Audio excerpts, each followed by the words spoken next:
السلام عليكم ورحمة الله وبركاته. ازيكم يا شباب تالتة إعدادي؟ ان شاء الله النهارده هنحل معاكم امتحان محافظة السوهاج، امتحان رقم 19 من امتحانات المحافظات. طبعا باقي المحافظات كنا حللناها في بلاي ليست، هسيب لكم الرابط بتاعها في الوصف تحت، فيها كلام مهم جدا ليك. برضو بسيب لكم رقمي والفيس بتاعي لو حد محتاج حاجة، محتاج أي حاجة في الشرح عموما يعني، ممكن تتواصل معايا أشرحها لك.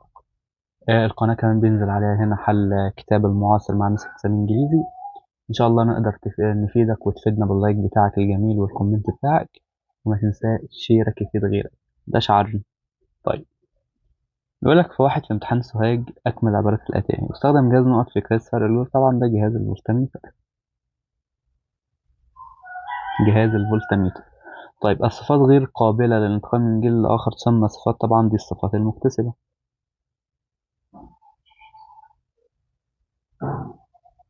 دي الصفات المكتسبة. طيب، كربونات نحاس بتنحل بالحرارة إلى أكسيد نحاس ويتصاعد غاز، طبعا CO2. متنساش دي لونها أخضر، وده غاز يعكر ماء الجرار. طيب، في بقى بيقول لك احسب النسبة بين تركيز النواتج في نهاية التفاعل إلى تركيز المتفاعلات في بداية التفاعل مع التفسير. طيب، تركيز النواتج في نهاية التفاعل بيبقى 100%، وتركيز المتفاعلات في بداية التفاعل بيبقى 100%. طيب، النسبة منهم 1:1 بس. طب ايه تفسيرك للكلام ده؟ هتقول له والله لأن في بداية التفاعل يكون تركيز المتفاعلات أكبر ما يمكن. هتقول له كده لأن في بداية التفاعل يكون تركيز المتفاعلات أكبر ما يمكن، 100% يعني. وفي نهاية التفاعل يكون تركيز النواتج أكبر ما يمكن، اللي هي كام برضو 100%. طب النسبة ما بينهم 1:1. طيب،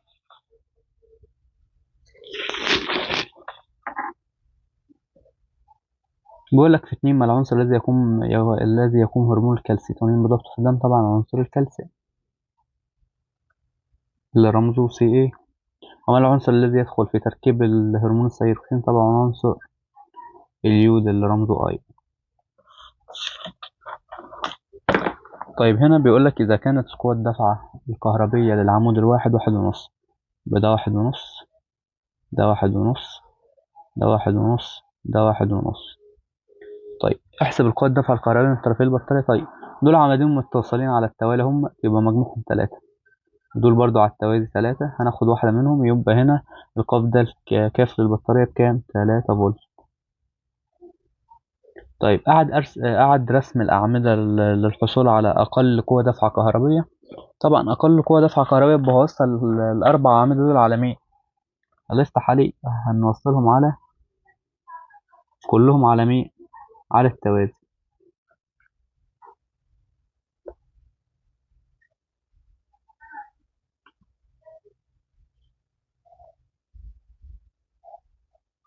طبعا ده طرف موجب وده طرف سالب، ده واحد، 1.5، 1.5، 1.5، 1.5.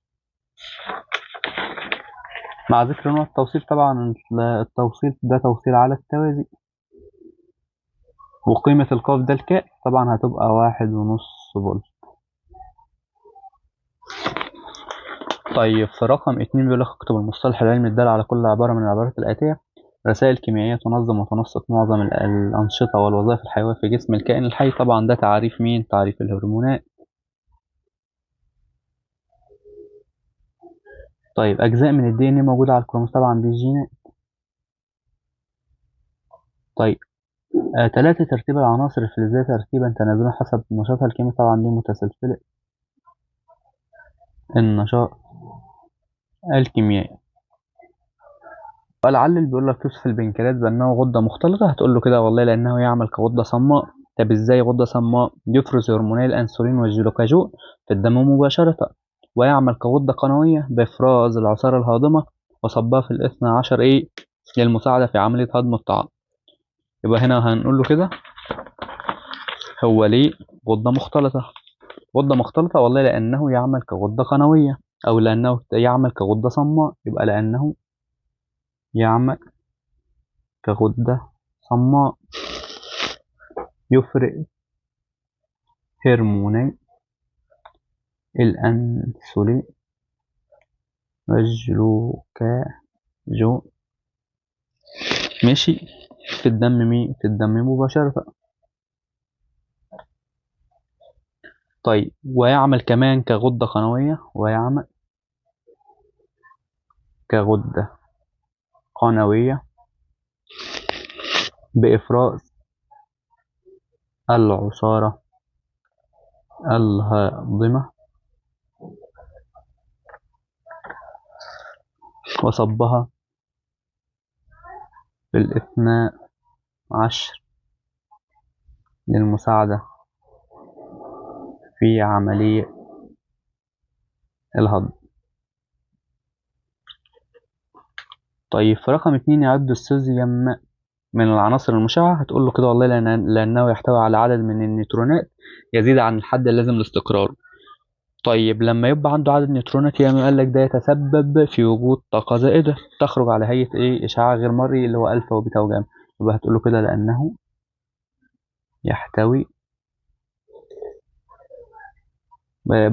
يحتوي على عدد من النيوترونات يزيد عن الحد اللازم لاستقراره. تمام. مما يتسبب في وجود طاقة زائدة تخرج على هيئة إشعاع غير مرئي. تمام. طيب بيقول لك في جيم احسب مقاومة سخان كهربي فرق الجهد بين طرفين 220 فولت يمر به تيار شدته 2 من 10 أمبير. طيب خلينا في أول حتة. والله أنا عايز أحسب مين؟ عايز أحسب المقاومة. هتقول له والله مين بتساوي ج على تاء فرق الجهد على شدة التيار. ده فرق الجهد كان 220 على شدة التيار 2 من 10. دي على الآلة الحاسبة هتطلع 1100 أوم. 1100 أوم. طيب ما نوع التيار المستخدم في تشغيل السخانات؟ طبعا ده تيار متردد. تيار متردد. طيب مع ذكر استخدام آخر له إنارة الشوارع والمنازل مثلا. طيب اختار من ده النبات اللي صور. اختار من ده النبات الفوق. لا، نبات البازل لا. طيب الجول بيساوي أمبير في فولت؟ لا, لا طبعا الكولوم. طيب 3 المركبات الأيونات تفاعلاتها سريعة لأنها تتفكك إلى جزيئات؟ لا، تتفكك إلى أيونات. طيب قارن بين الفولت والأمبير. هنقول له كده الفولت وهنا الأمبير. ماشي. أول حاجة يجي ببالك هو الفولت بيقيس إيه؟ ولا بيقيس فرق الجهد. فهتقول له كده الفولت هو فرق الجهد. هو فرق الجهد عند بذل شغل مقداره 1 جول لنقل كمية من الكهربية مقدارها 1 كولوم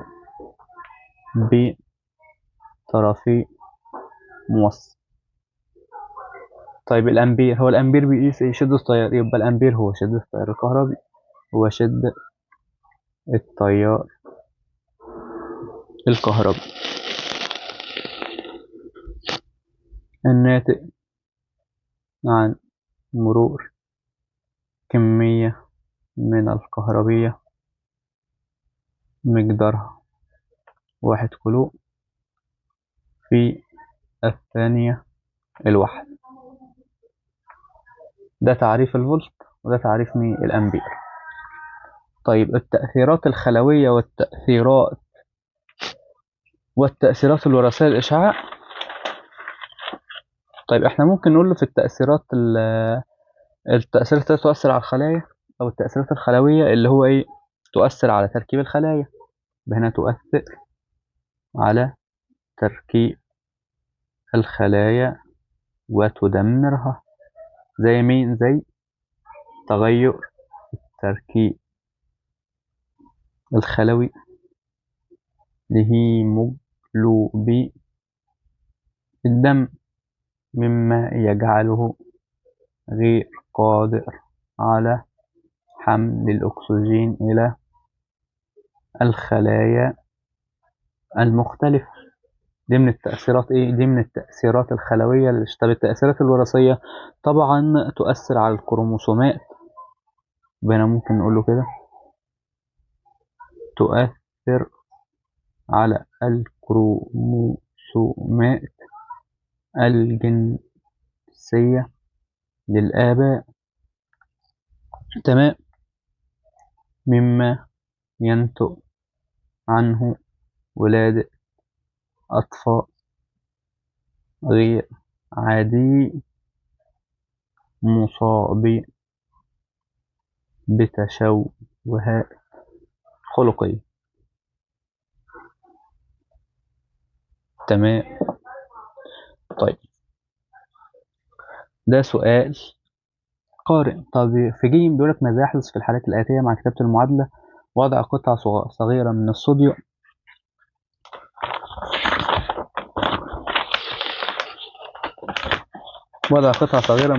في كأس به ماء. ماشي، تعالى نكتب التفاعل. ادي ال Na زائد HOH او H2، طبعا كان بيدينا NaOH زائد H2 بيتصاعد. متنساش وزن المعادلة، هنا في 2 وهنا في 2 وهنا في 2.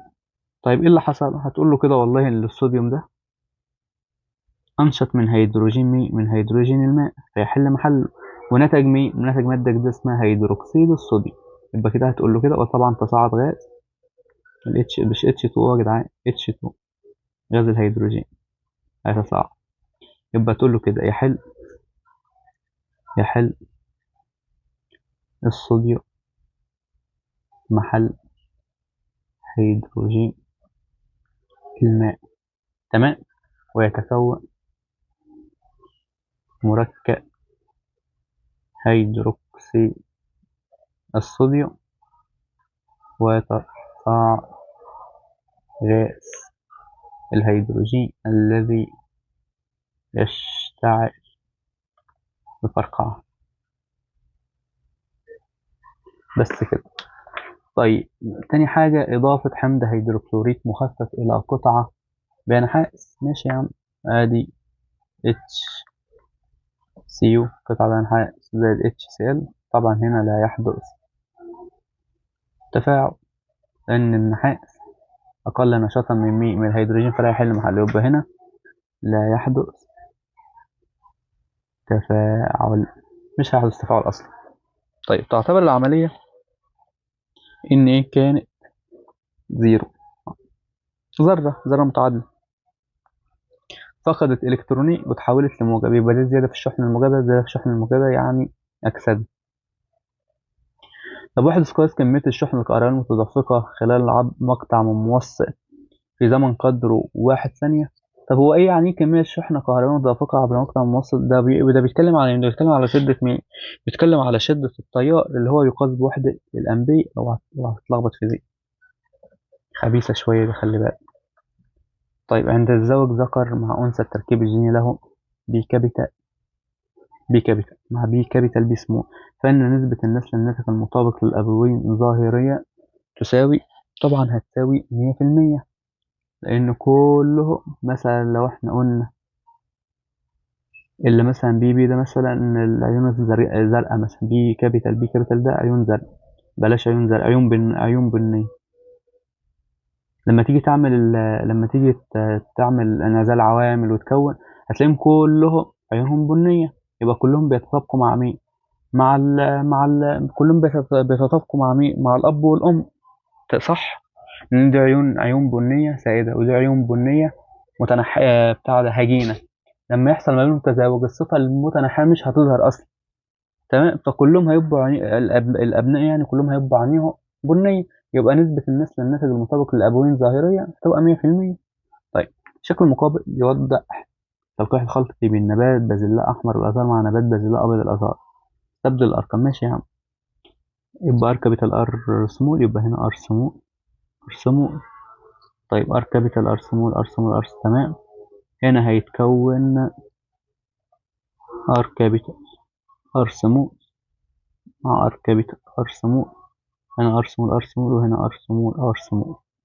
طب استبدل الأرقام، استبدلنا ما نسبة الصفة المتناحية في الجيل الناتج أهي. الصفة المتناحية 50%، 50% ظاهرة اهي يا جدعان. ار سمول ار سمول ار سمول ار سمول. طيب، ادرس الشكل المقابل. ما اسم الغاز المتصاعد وكيف يمكن الكشف عنه؟ طبعا ده حمض هيدروفلوريك هنخفف مع ايه؟ مع خرسين. تعال نكتب المعادلة. زد ان زائد اتش سي ال بيدينا زد ان سي ال 2 بيتصاعد غاز الهيدروجين. متنساش وزن المعادلة. طيب يبقى ما اسم الغاز المتصاعد؟ طبعا غاز الهيدروجين. غاز الهيدروجين. كيف نكشف عنه؟ طبعا يتصاعد ويشتعل بفرقعة. يتصاعد ويشتعل بفرقعة. تم اسم الملح الناتج أو الملح ده أهو، كلوريد الخرسين. كلوريد الخرسين اللي هو اسمه زد ان سي ال 2. هو ما أنواع التفاعل الحادث؟ طبعا ده تفاعل إحلال بسيط. تفاعل إحلال بسيط. إحلال فلز. إحلال فلز محل هيدروجين الحمض. طيب، صح وغلط يستخدم التيار المستمر في عملية الطلاء الكهربي؟ طبعا صح. طب تنحل كبريتات النحاس بالحرارة إلى أكسيد نحاس أسود وثاني أكسيد الكبريت؟ لا، ثالث. كان ثاني ثالث. طبعا دي غلط. يكتب المصطلح العلمي حالة الموصل الكهربائي التي تبين انتقال الكهرباء منه أو إليه إذا موصلة بموصل آخر. ده طبعا الجهد الكهربي. طيب، استخرج الكلمة والعبارة غير المناسبة إذا منفصلة عن الموسعة. وجود النمش، طبعا وجود النمش، والباقي صفات سائدة.